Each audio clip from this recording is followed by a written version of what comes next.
This is Carrie Shell from On Point Quilter. For this video, I'm going to show you how I created a snowflake meander using Art and Stitch. Before I do my snowflake meander, I wanted to create a simple snowflake. And one of the things that we could use is a diamond. And so I'm just going to turn on my grid.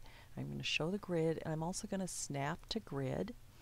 And I'm going to create a diamond just like that. And now I can select it, and I can select the magic circle. I can just bring the size up until they all meet in the center. Click OK. I'm going to select them all here in the sequence view, and I am going to connect the objects. Now I am going to make one more zoom in to the center here to see if all of my points are meeting. Once I have my simple snowflake done, I need to open an end because I don't want to start and stop at the beginning as part of a meander. So I'm going to use the reshape tool, and I am going to select one of those points and basically do a split line. And once I've done that, I can move it out of the way. In fact, I think I'm going to move it in a bit so I know which one is the correct one and which one is not. And now I'm going to go to my library, and I'm going to go to the Pantos and find the meander anything. So I'm going to move that a little bit out of the way, and I'm going to resize that down so it fits within the red circle. And I can zoom in to double check that.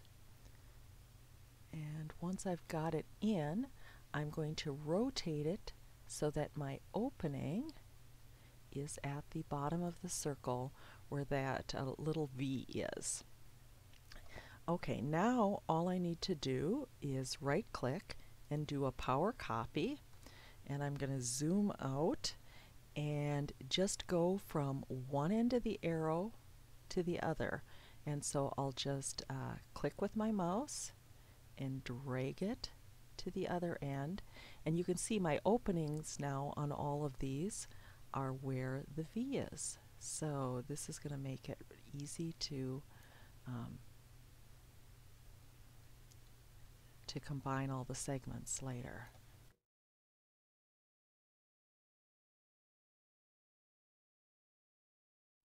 Okay, now what I want to do is go to the red on the sequence view, and I am just going to delete that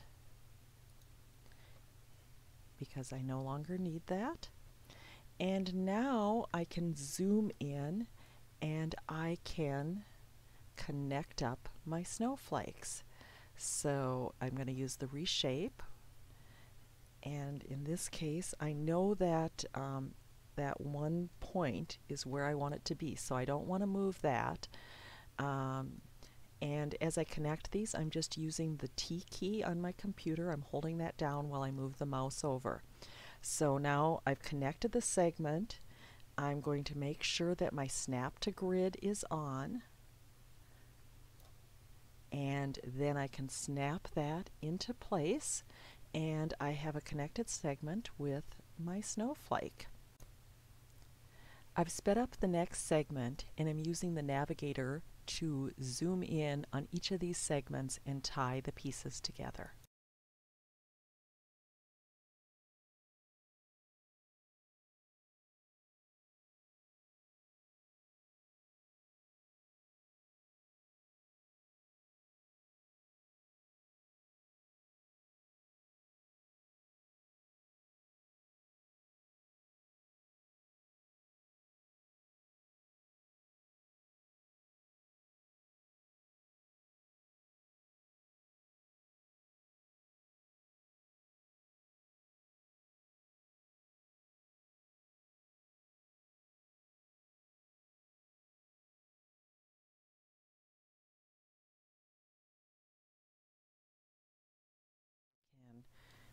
delete that, and I think I've got a nice group of snowflakes there. To take a look at the meander on my actual quilt, I'm going to import a photo of my Elsa and Anna quilt.